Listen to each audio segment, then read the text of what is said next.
Hi, a bandaid is, well, a bandaid. What is it used for? We usually put it on superficial wounds or cuts to protect it from germs, from the outside environment, from dirt, and maybe that will help to prevent further infection. But if you have internal wounds, if your body is inflamed on the inside, then a bandaid can't do much. A bandaid has a purpose and a place, and that's what it is. Why am I speaking about a bandaid? A vaccine is like a bandaid. It has its place and purpose, but it is neither the entire nor the only solution. Listen till the end of the video and you'll know exactly why. It's an overview of the authorities' response to COVID and the results. These measures that governmental authorities took include reporting of cases, PCR testing, school closures, mask mandates, vaccines, etc. I'm Tina from IndianLCHF. Our aim is to help you live a healthy and long life without chronic progressive disease and chronic medication. This can be achieved through food and lifestyle changes. Our motto, like Dr. Hippocrates said, is let food be your medicine.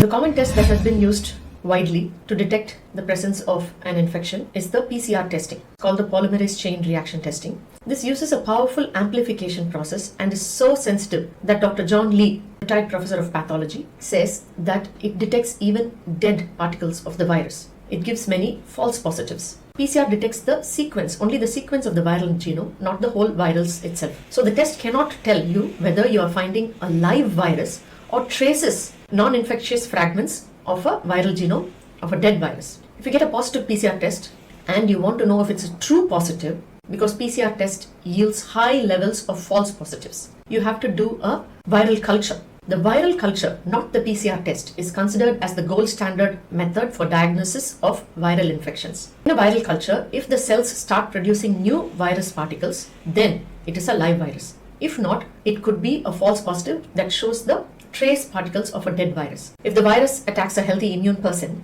and the person's immune system fights off the virus dies. But because they have trace particles of the dead virus, a PCR testing will detect those trace particles and then consider these people as positive, whereas actually they are healthy and they have defeated the virus. These people are the ones that are termed as asymptomatic. Researchers from the University of Florida find that there is no pre-symptomatic or asymptomatic spread. Like Dr. Beda Stadler says, they don't have the cold, they don't have the flu, but they have been recently termed as asymptomatic and their numbers have been added to the number of people who are adversely affected by the disease. They have symptoms and they have trouble, and this number has been added to this number. Thus not only inflating numbers, but also restricting and penalizing these healthy individuals whose immune system has defeated the virus and they are fine. The antibody test cannot detect present infection. It shows only past infection. It shows after a couple of weeks whether the person has had the infection. So the antibody test is too weak and the PCR test is too sensitive. Now the next issue is reporting of cases. Dr. John Lee says a case is different from a positive test. For example, in a common cold, you may go to work as usual. If it's a bit serious, your general practitioner may advise a few days rest. You have a runny nose or a cough or something, and then after a couple of days of rest, you get back to work. If it's very serious, you may need to be hospitalized, and that's when you are classified as a case. A case is when health complications arise and hospitalization is required. But now in this COVID situation, just getting a positive test result has been classified as a case. Now this inflates the number of cases tremendously. So here are a set of fairly healthy people. They've got COVID, they have the symptoms, they are advised rest, but it hasn't affected them adversely. They get over it in a couple of days and they go on. Now adding these people to this number increases the number. And then we also saw about the PCR testing where these people don't have the infection. All they have is traces of the dead virus that their immune system has defeated. They are healthy people. Now we've added these numbers to the cases as well. Now adding all this to the number of cases has greatly inflated and magnified the case numbers unnecessarily and has created fear among people. So if the authorities continue to base decisions on the number of positive tests that they call as cases rather than on hospitalizations, ICU admissions or deaths, this claim that this pandemic is continue will keep on going long after it's actually gone. Next we look at masks. Dr. Beda Stadler, vaccine pope, says that masks are ineffective for people who have immunity. People who are sick must wear a mask when they go out to prevent it from spreading to others. World Health Organizations say that there was no evidence that face masks are effective in reducing transmission. Dr. Sebastian Rushworth, author of the book COVID, Why Most of What You Know is Wrong, says that when it comes to preventing the spread of respiratory infections, N95 masks might be somewhat better than surgical face masks. And surgical face masks are probably better than cloth masks. And if you have to wear a mask, you have to wear an N95 and keep exchanging it regularly for a new one. Secondly, if someone in the household is sick, then there is no point in wearing a mask because there are so many other points of contact that the person will anyway either get it or not get it if they are healthy. If you're in a household where there are high-risk individuals, maybe they are 60 or 70 years old and they have comorbidities like obesity, diabetes, hypertension, heart disease, then it may make sense for the person infected to go and live somewhere else, or for them to go and live somewhere else than just staying in the same household and wearing masks, because that's not going to help. But it is questionable whether a measure like a face mask is effective at all in a rapidly infectious disease like COVID. Dr. Erroneous says that when we compare the epidemic curves in places with and without face mask mandates, the curves look similar. We observe a higher number of infections per 100,000 of the population in places with mask mandates. There is no evidence to say that people without symptoms of COVID walking around in public places are infectious. It may be appropriate to enforce a certain measure upon an individual for the common good if there is evidence that the actions of this individual person represent a risk to the larger population, providing that such a measure will not harm the individual. But there are adverse effects of wearing a mask. It harms the individual by headaches, dizziness, shortness of breath, skin conditions, and even impaired cognition. Next, let us look at the effectiveness of lockdowns. The Lancet conducted a study in July that sought to understand factors that correlate on a country level with COVID-related outcomes. It sought to understand what effect lockdowns, border closures, and widespread testing have in terms of decreasing the number of COVID deaths. Dr. Sebastian Rushworth says the authors found no correlation whatsoever between severity of lockdown and number of COVID deaths. They didn't find any correlation between border closures and COVID deaths, and there was no correlation between mass testing and COVID deaths either. Let us look at the case of Florida and the United States in comparison with the general statistics of the whole country and some of the neighboring states. Close to the end of September 2020, Florida's governor lifts all COVID-19 restrictions on businesses statewide. So bars and restaurants were open, businesses could operate, citizens would not be fined for not wearing face coverings. Schools had opened, theme parks had opened. This comes from rationalground.com. Florida's COVID response outperformed lockdown states on excess deaths, education, and the economy. Here's the total increase in per capita mortality. Florida comes the lowest, and it is lowest even for senior citizens above 65 years of age. And it has the lowest number of pediatric cases, even though Florida had in-person instructions where children went to school. In comparison with lockdown states like New York and California in red and black respectively, we see Florida in orange at its lowest. Hospitalizations per 1 million have also been the lowest. And Florida versus the top most 5 populous states, the unemployment, the economic recovery is at a lead. Why even homes are selling. In spite of having lifted up lockdowns, it ranks 3rd overall in the nation for migration. People are migrating to Florida.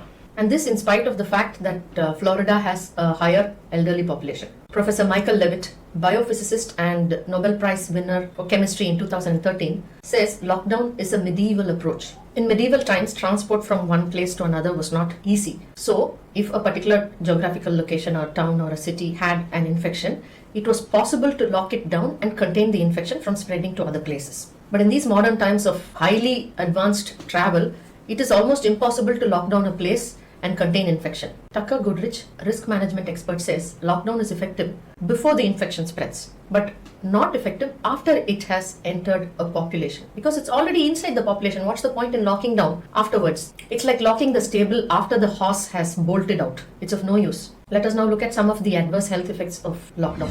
Because of prevailing fear, people have been afraid to go to hospitals. Heart disease has gone undetected, cancers have gone undetected, there have been heart attack deaths and deaths to various other reasons. Dr. Sebastian Rushworth says heart attacks and strokes are time-critical emergencies. Every hour of delay increases the risk of a bad outcome. In 2019, the average time from the beginning of symptoms to arrival in the hospital was 161 minutes. In 2020, the average time had more than doubled to 387 minutes. There have been so many deaths due to causes other than COVID, and these have been mostly in part because of lower access to hospital facilities due to the lockdown and fear of going to hospitals. When we look at deaths, it's not just the number of deaths that needs to be counted, it's also the life years lost. For example, if a person who is, say, 85 or 80, is frail and elderly, has at least one or more comorbidities and succumbs to a COVID infection and dies, then the life years lost is probably 1 or 2 years or maybe 5 years.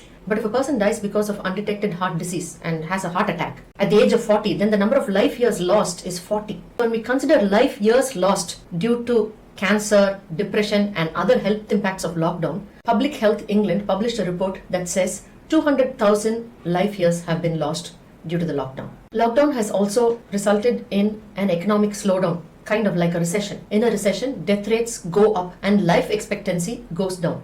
In India, we know about the adverse economic effects that the lockdown has had. The images of migrant laborers dying in masses cannot be forgotten. We've read reports that people had lost their jobs, had lost their income, and have been adversely mentally affected because of that. We've even read reports of middle-class women entering into the sex trade because they had no other alternative. They had lost their jobs, their husbands had lost their jobs. Not all jobs can be done online, work from home options. And these poor women were pushed to this extreme. And once restrictions were lifted, some of them got their jobs back, and they have described at how traumatic that period was for them, and it leaves lifelong scars. Let us look at the effects of lockdown for children. Many vaccination programs for children have been suspended. Dr. Ashwath says, let's look at measles as an example. Measles is a disease that kills children under the age of 5. So when someone dies of measles, the average number of years lost is about 80. As a result of this global obsession of COVID, measles vaccinations have been suspended in 26 countries. This means 94 million children are at a risk of not getting their measles vaccination. Now, if about just 150,000 of them die because of measles because they didn't get their vaccines, it equals the number of years already lost due to COVID. Considering that measles kills around 1 to 2% of those it infects, this is probable and likely. So this ends up being a silent viral pandemic for which a vaccine is already available. Similarly, there's polio, tetanus, yellow fever, and many others.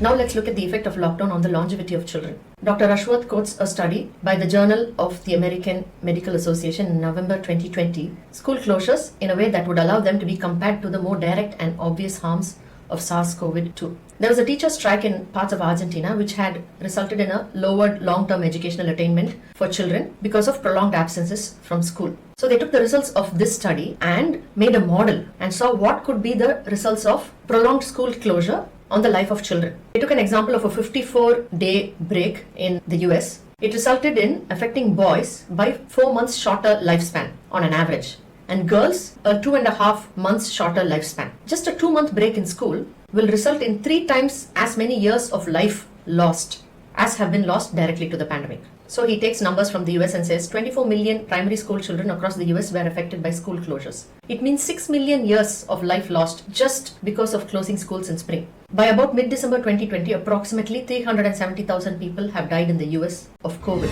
So on an average, if a person who has died of COVID-related sickness, say has 5 to 7 more years of life, 2.6 million years have been lost so far in the US to COVID-related deaths. By that calculation, just a 2-month break will result in 3 times as many life years lost as have been lost directly to the virus. There's a report that says that childhood diabetes doubled in the past year of COVID for children in Australia. School closures has led to children becoming more and more obese because the playtime from the school has been cut down. And specifically children who live in cities with lesser access to playgrounds suffer even more. This has increased screen time for them and has led to other problems, both physical and psychological, that arise from too much screen time, both for entertainment and for educational purposes because of online schooling. Children in schools play in the school ground in sunlight. That has reduced. School closures have led to less sun exposure, less physical playtime. This has led to depression, mental, physical, and even sexual abuse of children. In addition to this, they may have unsupervised access to internet. And even if it's supervised, many parents do not know the kind of restrictions technically to place on the gadgets that their children access. So this may result in children accessing unnecessary content, probably of adult or even pornographic in nature. And in certain developing countries and certain parts of developing countries like India, phone and internet access itself is a problem. So how can children access internet and online classes if that is a problem? A family has one phone and the father or the mother have to use that phone connection to get their online work done. So education is denied to so many classes. Next, let us look at the effectiveness of vaccines. First, one dose was recommended, then one needed to have a second dose. Then there is talk of a booster dose. And then there is also talk that it may become seasonal and one may have to put this seasonally. So what exactly is the effectiveness of vaccines if this has to be repeated so often is a question we have to ask ourselves. Dr. Fauci admitted that the viral load in someone unvaccinated is the same as the viral load in someone vaccinated. Also, there's a question if the vaccine helps elderly people and people with comorbidities like obesity. Does the vaccine only help people who are younger and healthier from getting symptomatic COVID? Dr. Beda Stadler says vaccine is not about protecting all people. It's about protecting the vulnerable people. Solidarity is the basic principle of the vaccination. Vaccination is not to protect oneself, but to protect other people in the societies. Dr. Paul Saladino says vaccine is like a bandaid. It is not going to cure one's metabolic syndrome, obesity, heart disease, diabetes or hypertension. It's a measure that may help, but it's not going to help you cure the root cause. People who have had adverse effects of COVID-19, of the infection, who have had bad consequences and even have died, are people who have had comorbidities. So is the vaccine going to help one's comorbidity? No. So is the vaccine the only solution? Also, is the vaccine the long-term solution? These are questions that we have to think about. So what can we do if these measures like lockdowns, school closures and mask usage may not be so effective? Is there anything we can do? Yes, there is something we can do. We have seen that metabolic syndrome conditions like diabetes, obesity, heart disease, hypertension are what are known as comorbidities, resulting in very bad outcomes or death for people who have contracted the COVID infection. There are so many others for whom it has just passed on like the common cold, and some who have not even been affected, so-called asymptomatic. Their immune system has rejected the virus. What do we do? To improve the immunity and the health of people, we can look at the underlying conditions that cause the metabolic syndrome. They are leptin resistance and insulin resistance. Can these be reversed? Yes, they can be changed by altering our food intake such that the secretion of leptin and insulin is regulated and becomes normal, so that the person doesn't develop leptin or insulin resistance, or if they already have it, they can reverse it. I've spoken much in detail about this along with the discussion with Dr. Ellis Jayachandran Vivian in a long video about the two pandemics. Please go and check out the video for in-depth detail on how our health is in our hands and COVID can just become like a normal flu and not be a pandemic or affect us adversely. However, for developing and densely populated countries like India, some of these measures like a certain level of a lockdown can be implemented at a certain time and to a certain degree. We shall see this in depth in another video about governing authorities, the pandemic and the individual. What can governments do? What can individuals do? And how together we could possibly tackle and reduce bad outcomes. Click here for the long video on a tragic meeting of two pandemics. Click here for a video on how governments, individuals can tackle the viral infection and future waves. I hope you find this video useful. Please click the like button, it will reach more people, and please do share it if you think it would be useful for somebody you know. Wishing you good health and long life.